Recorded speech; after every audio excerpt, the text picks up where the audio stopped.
আসসালামু আলাইকুম সুপ্রিয় শিক্ষার্থীবৃন্দ, আশা করি সবাই ভালো আছো। আমি এমডি তরিকুল ইসলাম, প্রভাষক, national public college, Uttara, Dhaka.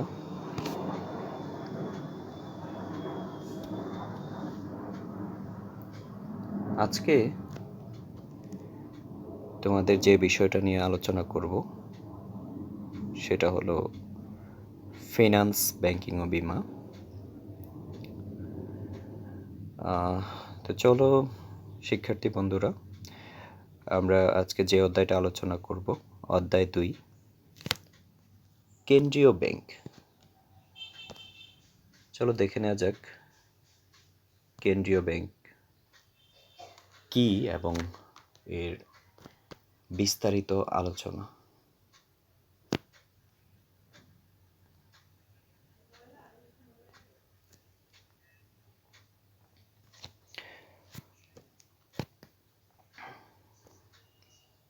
বর্তমান বিশ্বে সকল দেশেই সার্বভৌমত্বের প্রতীক হিসাবে কেন্দ্রীয় ব্যাংক একটা গুরুত্বপূর্ণ ভূমিকা পালন করে।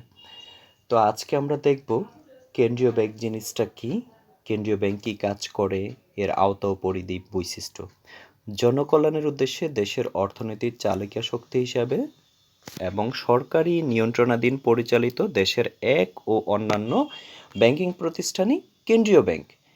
এই ব্যাংকটা কী করে? জনগণের অর্থনৈতিক কল্যাণ সাধন করে থাকে এবং মুদ্রামান সংরক্ষণ করে, এবং নেতৃত্ব প্রদান করে থাকে, ঋণ নিয়ন্ত্রণ করে থাকে, ঠিক আছে, এবং ইত্যাদি কাজ করে থাকে। বাংলাদেশে যেমন আছে বাংলাদেশ ব্যাংক, যুক্তরাষ্ট্রে আছে bank of England, federal reserve system, reserve bank of India, এরকম প্রত্যেকটা দেশেই কেন্দ্রীয় ব্যাংক রয়েছে। তো 1693 সালে ব্রিটিশ রাজা বিশেষ সনদ ও পার্লামেন্টে আইন বলে একটা আদর্শ ও পূর্ণাঙ্গ কেন্দ্রীয় ব্যাংক হিসাবে ব্যাংক অফ ইংল্যান্ড প্রতিষ্ঠিত হয়ে থাকে। তাই ব্যাংক অফ ইংল্যান্ডকে, যেটা হচ্ছে পরবর্তীতে আধুনিক কেন্দ্রীয় ব্যাংকের মূল ভিত্তি হিসাবে বিবেচিত হয়, এই ব্যাংকটাকে বলা হয় মাদার অফ সেন্ট্রাল ব্যাংক। আচ্ছা, তো কেন্দ্রীয় ব্যাংক হচ্ছে কিছু বৈশিষ্ট্যর মধ্যে রয়েছে। এটি অর্থনৈতিক কল্যাণ সাধনে কাজ করে থাকে, নোট ও মুদ্রা প্রচলন করে থাকে, দেশের সামগ্রিক আর্থিক ও ব্যাংকিং দায়িত্ব প্রদান করে থাকে। এই ব্যাংক অর্থ ও ঋণ প্রদান করে থাকে। এটি ব্যাংক হিসেবে সরকারের পক্ষে বিভিন্ন রকম কার্য করে থাকে। আচ্ছা, চলো আমরা কেন্দ্রীয় ব্যাংকের আওতা ও পরিধি দেখে নিই। এর মধ্যে প্রথমে আছে নোট প্রচলনের একক অধিকার। আমরা জানি কেন্দ্রীয় ব্যাংক হচ্ছে এমন একটা ব্যাংক যে ব্যাংক নোট প্রচলনের দায়িত্ব পেয়ে থাকে এবং নোট প্রচলন করতে পারে। তো বর্তমানে প্রত্যেক দেশেই নোট প্রচলনের দায়িত্বভার রয়েছে। তারপরে যে পয়েন্টটা দেখতে পাচ্ছি, মুদ্রামান সংরক্ষক। দেশে বিদেশি বাজারের দেশি মুদ্রার মান সংরক্ষণ এবং অভ্যন্তরীণ বাজারের স্থিতিশীল রাখা হচ্ছে কেন্দ্রীয় ব্যাংকের মুদ্রামান সংরক্ষণের বিশেষ কাজ।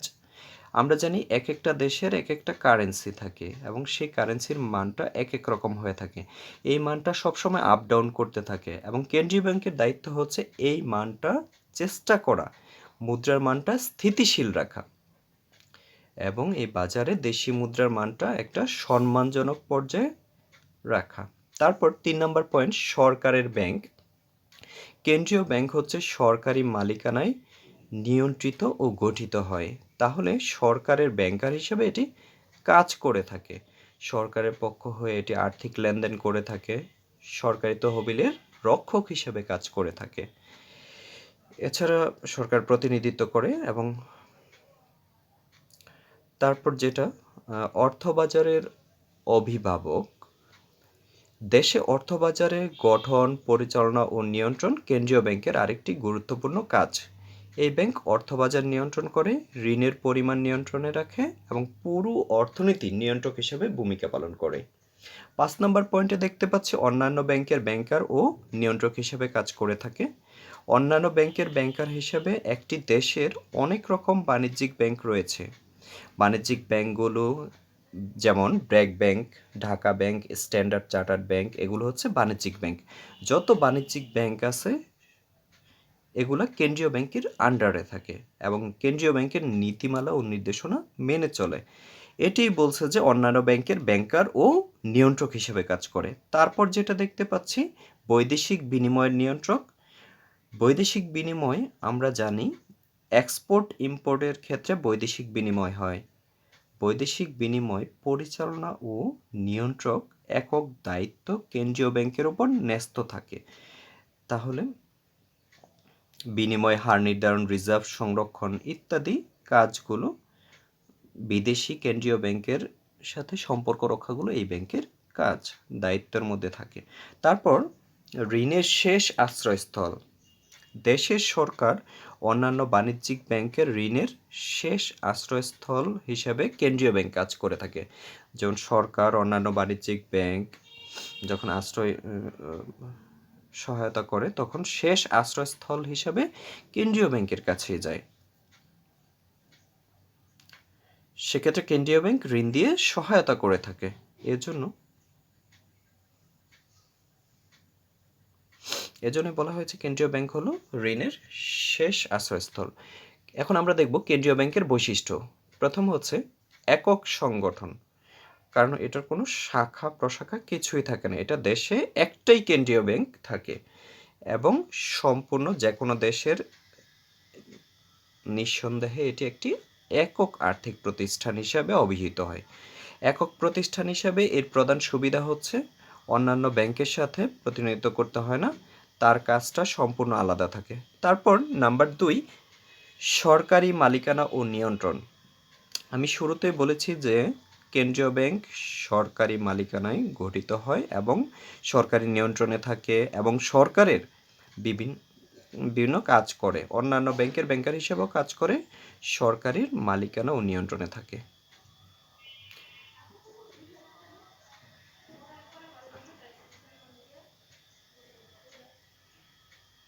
এরপর পরই আমরা দেখতে পাচ্ছি উদ্দেশ্যর ভিন্নতা। মুনাফা অর্জনকে কেন্দ্রীয় ব্যাংকের প্রধান লক্ষ্য নয়। আমরা জানি সমস্ত বাণিজ্য ব্যাংকের মূল লক্ষ্য হচ্ছে মুনাফা অর্জন, কিন্তু কেন্দ্রীয় ব্যাংকের ক্ষেত্রে কিন্তু মুনাফা অর্জন মূল লক্ষ্য নয়। তাই অন্যান্য বাণিজ্যিক ব্যাংকের সাথে কেন্দ্রীয় ব্যাংকের ভিন্নতা রয়েছে। দেশে গৃহীত মুদ্রার পরিমাণ, ঋণের পরিস্থিতি নিয়ন্ত্রণ এবং অর্থনৈতিক স্থিতিশীলতা প্রতিষ্ঠা করে জনগণের উপকার করাই হচ্ছে কেন্দ্রীয় ব্যাংকের প্রধান লক্ষ্য। তার মানে দেখতে পাচ্ছি জনগণের কল্যাণ সাধনটাই হচ্ছে কেন্দ্রীয় ব্যাংকের মূল লক্ষ্য বা মূল উদ্দেশ্য। এই লক্ষ্যে কেন্দ্রীয় ব্যাংক দেশের সামগ্রিক উন্নতি এবং উন্নতির লক্ষ্যে কাজ করে থাকে, বিভিন্ন পদক্ষেপ গ্রহণ করে থাকে। তারপর হচ্ছে নোট প্রচলনের একক অধিকার। এটাও আগে বললাম যে কেন্দ্রীয় ব্যাংক একমাত্র নোট প্রচলন করতে পারে। দেশের অভ্যন্তরে নোট প্রচলনে একমাত্র কাজ করে থাকে অধিকার আছে কেন্দ্রীয় ব্যাংকেরই। এটিও এর একটি উল্লেখযোগ্য বৈশিষ্ট্য। বর্তমানে প্রত্যেক দেশেই কেন্দ্রীয় ব্যাংকগুলো নোট প্রচলনের একক দায়িত্বপ্রাপ্ত প্রতিষ্ঠান। 5 নাম্বার মুদ্রামান সংরক্ষক। তো বিদেশি বাজারে দেশি মুদ্রার সম্মানজনক মান, অভ্যন্তরীণ বাজারের মান স্থিতিশীল রাখা এই ব্যাংকের একটি বিশেষ বৈশিষ্ট্য। মুদ্রার মানটা এক এক রকম থাকে। কেন্দ্রীয় ব্যাংকের কাজ হলো এই মুদ্রার মানটা বিদেশি বাজারে দেশি বাজারে স্থিতিশীল রাখা।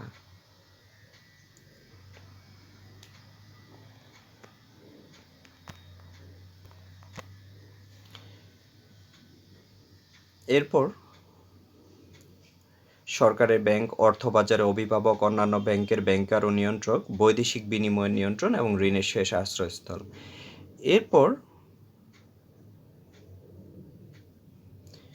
এরপর আমরা চলে আসি কেন্দ্রীয় ব্যাংকের কার্যাবলী। এখানে 5 রকমের কার্যাবলী রয়েছে। সাধারণ কার্যাবলী, সরকারের ব্যাংক হিসাবে কার্যাবলী, অন্যান্য ব্যাংকের ব্যাংকার হিসাবে কার্যাবলী, উন্নয়নমূলক কার্যাবলী এবং অন্যান্য কার্যাবলী।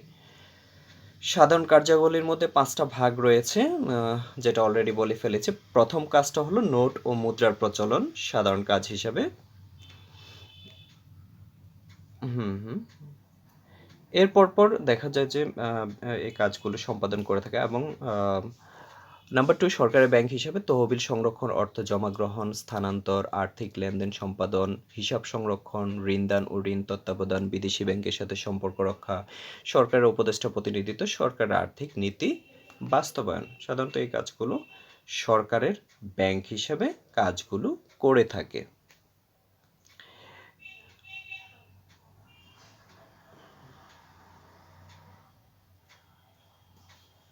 কেন্দ্রীয় ব্যাংক হচ্ছে এমন একটা ব্যাংক, আমরা বুঝতে পারছি যে সরকারের প্রতিনিধিত্ব হিসেবে কাজ করে থাকে। ঠিক আছে, আমরা এখানে দেখতে পাচ্ছি যে কেন্দ্রীয় ব্যাংকের কাজ হলো সরকারের তহবিলগুলো সংরক্ষণ করা, এবং পরপরে আমরা দেখতে পাচ্ছি যে অর্থ জমা গ্রহণ ও স্থানান্তর। ঠিক আছে, কেন্দ্রীয় ব্যাংকের কাজগুলো কি অর্থ জমা করবে, হ্যাঁ, অর্থ জমা করার পর এবং জমা গ্রহণ এবং স্থানান্তর, এবং সে সমস্ত কাজগুলোই কি কেন্দ্রীয় ব্যাংকের কাজ হিসেবে বিবেচিত হয়। এরপর আর্থিক লেনদেন সম্পাদন। আর্থিক লেনদেন সম্পাদনটাও হচ্ছে কেন্দ্রীয় ব্যাংকের সরকারের ব্যাংক হিসেবে এক প্রকার কার্যাবলী। হিসাব সংরক্ষণ। হিসাব সংরক্ষণও হচ্ছে সরকার ব্যাংক হিসাবে এর কার্যাবলীর মধ্যে অন্তর্ভুক্ত। ঠিক আছে, ঋণদান ও ঋণ তত্ত্বাবধান। এক্ষেত্রে সব থেকে বড় কাজটা হলো ঋণদান ও ঋণ তত্ত্বাবধান। ঠিক আছে, কেন্দ্রীয় ব্যাংক কিভাবে ঋণ দান করবে এবং কিভাবে ঋণ তত্ত্বাবধান করবে সে কাজগুলো কি এখানে করে থাকে। এর পরপরই আমরা দেখতে পাচ্ছি যে বিদেশি ব্যাংকের সাথে সম্পর্ক রক্ষা। ঠিক আছে, বিদেশি ব্যাংকের সাথে সম্পর্ক রক্ষা, এটা হচ্ছে কেন্দ্রীয় ব্যাংকের খুবই গুরুত্বপূর্ণ পয়েন্ট।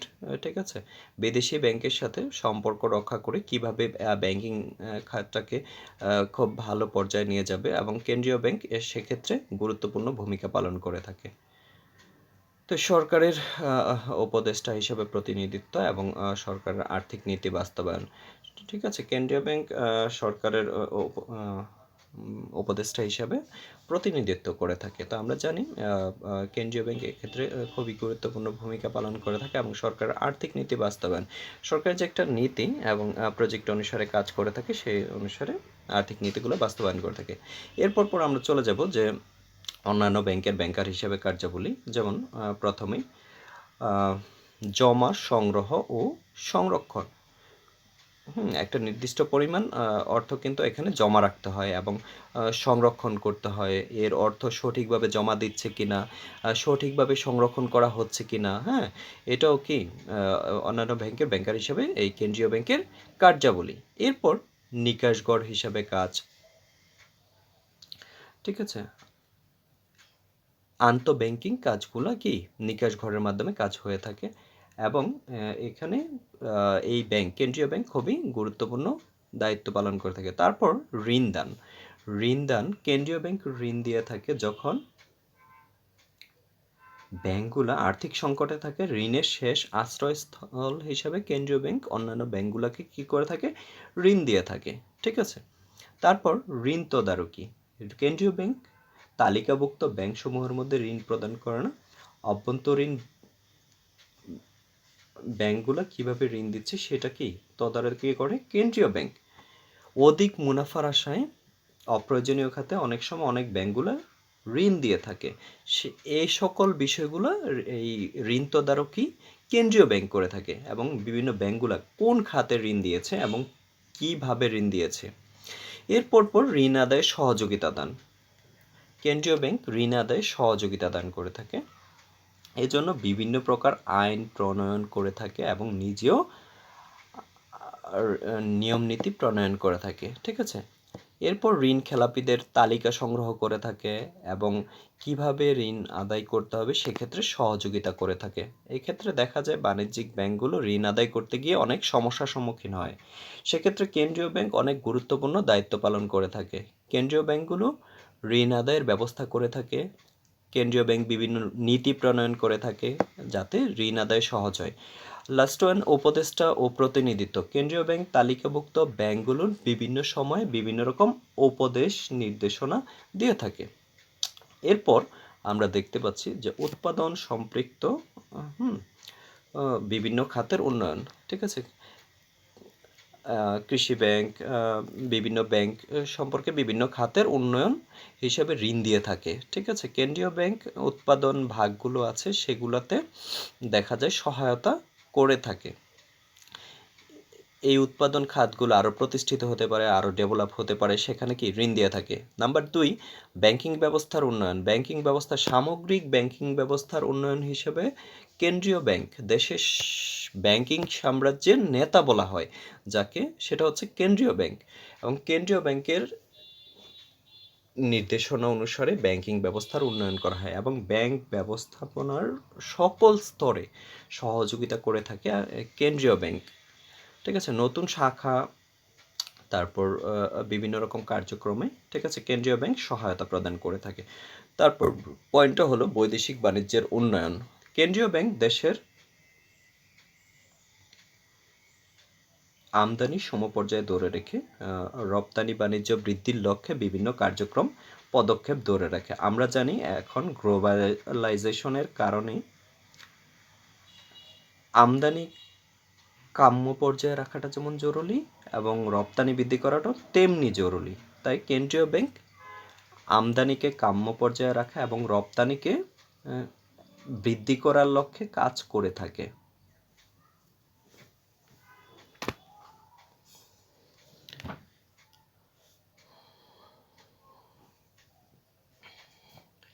এরপর আমরা দেখতে পাচ্ছি আর্থিক পরিকল্পনার মান উন্নয়ন। কেন্দ্রীয় ব্যাংক দেশের সর্বোচ্চ আর্থিক প্রতিষ্ঠান, সেই হিসাবে সরকারের ব্যাংক থেকে গৃহীত আর্থিক পরিকল্পনার মান উন্নয়নের জন্য সবসময় কি চেষ্টা চালিয়ে যায়। বিভিন্ন সরকারি বিভিন্ন তথ্য রিপোর্ট সরবরাহ করে থাকে, বিভিন্ন পরামর্শ প্রদান করে থাকে। কেন্দ্রীয় ব্যাংক সরাসরি আর্থিক বাজারের সাথে সম্পৃক্ত, তাই সরকারকে বিভিন্ন রকম নীতিমালা প্রণয়নে সরকারের বিভিন্ন নির্দেশনা দিয়ে থাকে, তথ্য উপাত্ত দিয়ে থাকে। সরকারি পরিকল্পনা মন্ত্রণালয়ের সাথে সম্পর্ক রেখে কেন্দ্রীয় ব্যাংক এই দায়িত্ব পালন করে। তারপর জনশক্তির মান উন্নয়ন। কেন্দ্রীয় ব্যাংক দেশের ব্যাংকিং খাতে নিয়োজিত জনশক্তির মান উন্নয়নের চেষ্টা চালায়। নিজ প্রতিষ্ঠানে নিয়োজিত জনশক্তির জন্য প্রয়োজনীয় প্রশিক্ষণের ব্যবস্থা করে থাকে। বিভিন্ন তালিকাভুক্ত ব্যাংকগুলো তাদের জনশক্তির মান উন্নয়নের জন্য প্রয়োজনীয় ব্যবস্থা যেন নেয়, সেজন্য ব্যাংকে উৎসাহ দান এবং ঋণ প্রদান এবং তত্ত্বাবধান করে থাকে এই কেন্দ্রীয় ব্যাংক। তারপর লাস্ট ওয়ান দেখতে পাচ্ছি প্রাকৃতিক সম্পদের উন্নয়ন। প্রাকৃতিক সম্পদ, দেশের আবিষ্কৃত অনাবিষ্কৃত প্রাকৃতিক সম্পদকে জনগণের অর্থনৈতিক কল্যাণে কাজে লাগানো এই ব্যাংকের প্রধান উদ্দেশ্য। এরপর আমরা দেখতে পাচ্ছি অন্যান্য কার্যাবলী। যেমন 1 নম্বর, অন্যান্য কার্যাবলীর মধ্যে অর্থনৈতিক গবেষণা। কেন্দ্রীয় ব্যাংক বিভিন্ন রকম গবেষণার কাজ করে থাকে। উন্নয়ন, মুদ্রাবাজার কার্যক্রম পরিচালনা, সরকারের আর্থিক নীতি প্রণয়ন ইত্যাদি কাজ করতে গিয়ে কেন্দ্রীয় ব্যাংক বিভিন্ন গবেষণার প্রয়োজন হয়। তখন গবেষণার স্বার্থে তথ্য সংগ্রহ বিশ্লেষণ করে থাকে কেন্দ্রীয় ব্যাংক। কেন্দ্রীয় ব্যাংকে পৃথক একটি সেলই রয়েছে যেখানে গবেষণার কাজ করা হয়ে থাকে। তারপর যেটা দেখতে পাচ্ছি তথ্য সংগ্রহ ও সরবরাহ। সরকারের ব্যাংক ও অন্যান্য ব্যাংকের ব্যাংকার হিসেবে কাজ করতে গিয়ে কেন্দ্রীয় ব্যাংকে বিভিন্ন রকম তথ্য সংগ্রহ করতে হয়। প্রয়োজনীয় সরকারের বিভিন্ন বিভাগ তালিকাভুক্ত ব্যাংকসমূহকে কেন্দ্রীয় ব্যাংকের তথ্য সরবরাহ করে থাকে। কেন্দ্রীয় ব্যাংক হচ্ছে একটা সোর্স যেখান থেকে অন্যান্য ব্যাংক তথ্য সংগ্রহ করতে পারে এবং সরকার বিভিন্ন তথ্য সংগ্রহ করতে পারে। তো তারপর যেটা দেখতে পাচ্ছি রিপোর্ট তৈরি ও প্রকাশনা। সরকারের রিপোর্ট তৈরি করতে হয়। এছাড়া এরূপ ব্যাংক দেশের অর্থনৈতিক ব্যাংক। এছাড়া এই ব্যাংকটা কি রিপোর্ট তৈরি ও প্রকাশনা, এখানে বার্ষিক বিক্রয় এবং ব্যবস্থাপনা করে থাকে, রিপোর্ট তৈরি। আসলে একটা দেশের সামগ্রিক ব্যাংকিং ব্যবস্থাপনার কীভাবে রিপোর্ট প্রণয়ন করতে হবে, প্রণয়নের উদ্দেশ্য, ঠিক আছে, এই সকল কিছু রিপোর্ট মিলে একটা রিপোর্ট বাজেটের মতো তৈরি হয় এবং এটা প্রকাশনা করে থাকে। এর কাজ করে থাকে কেন্দ্রীয় ব্যাংক এবং অন্যান্য ব্যাংকে সহায়তা করে থাকে। সেজন্য নিজস্ব প্রকাশনা থাকে। আচ্ছা, এরপর আমরা দেখব সরকারের সাথে কেন্দ্রীয় ব্যাংকের সম্পর্ক। কেন্দ্রীয় ব্যাংক সরকারের নিয়ন্ত্রণে থাকে এবং প্রত্যেক দেশেই সরকার কেন্দ্রীয় ব্যাংকে কি করে নিয়ন্ত্রণ করে থাকে। যেমন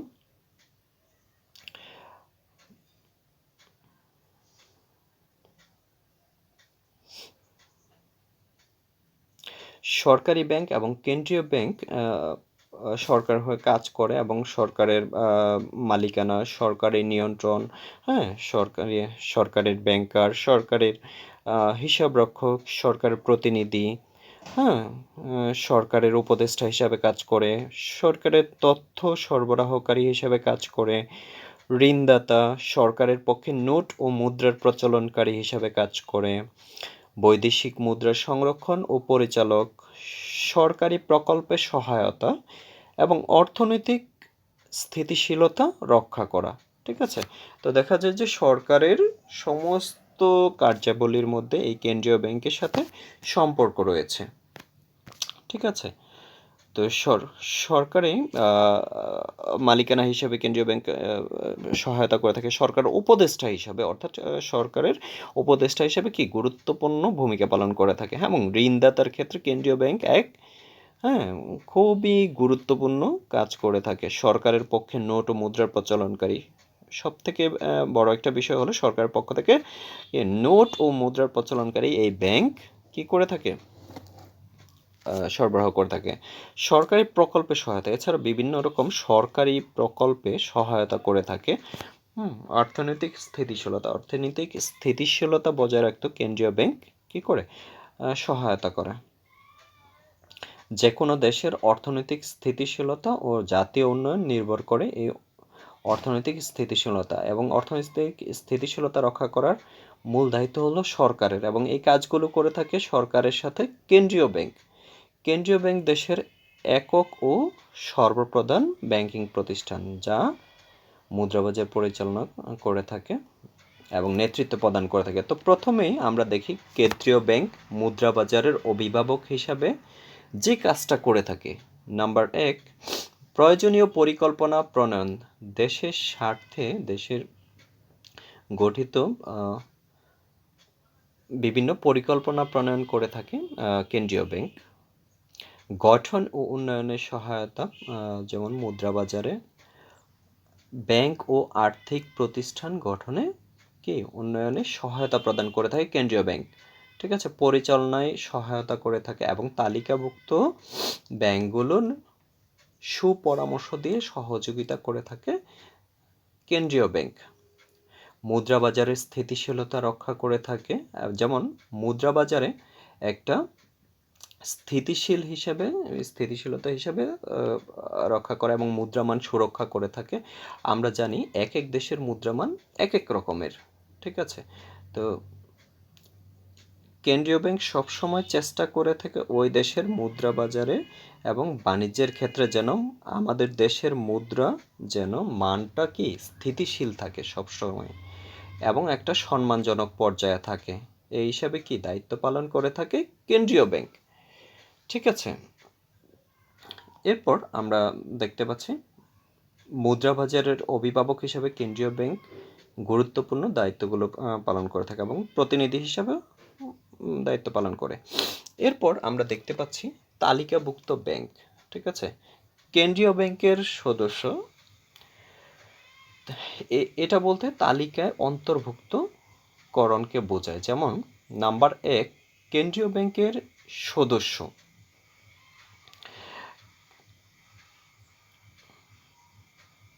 আমাদের দেশে যত ব্যাংকগুলো আছে সবগুলো হচ্ছে তালিকাভুক্ত ব্যাংক, কারণ হলো সবগুলো ব্যাংকই কেন্দ্রীয় ব্যাংকের আন্ডারে তালিকাভুক্ত থাকে।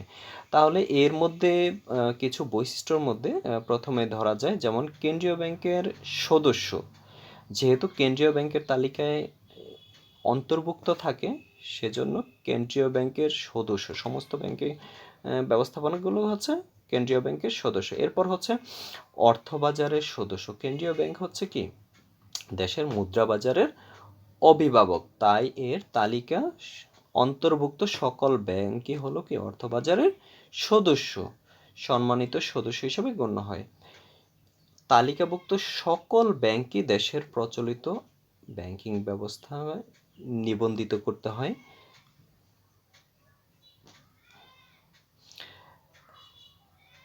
আইনগত অস্তিত্ব, ঠিক আছে, কেন্দ্রীয় ব্যাংকের আইন অনুসারে সকল ব্যাংকগুলো কার্যক্রম পরিচালনা করতে হয়। তাহলে আইনানুগ অস্তিত্ব হিসেবে খুবই গুরুত্বপূর্ণ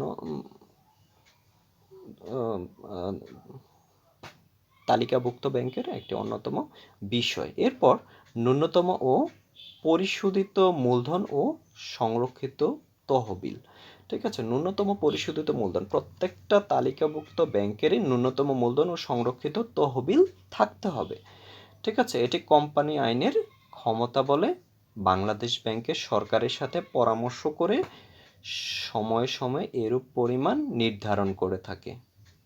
কেন্দ্রীয় ব্যাংকের নগদ জমা সংরক্ষণ। কেন্দ্রীয় ব্যাংকে একটা নগদ জমা সংরক্ষণ করতে হয়। প্রত্যেকটা তালিকাভুক্ত ব্যাংকে নগদ জমা সংরক্ষণ আমানতের একটা নির্দিষ্ট অংশ কেন্দ্রীয় ব্যাংকে জমা রাখতে হয়।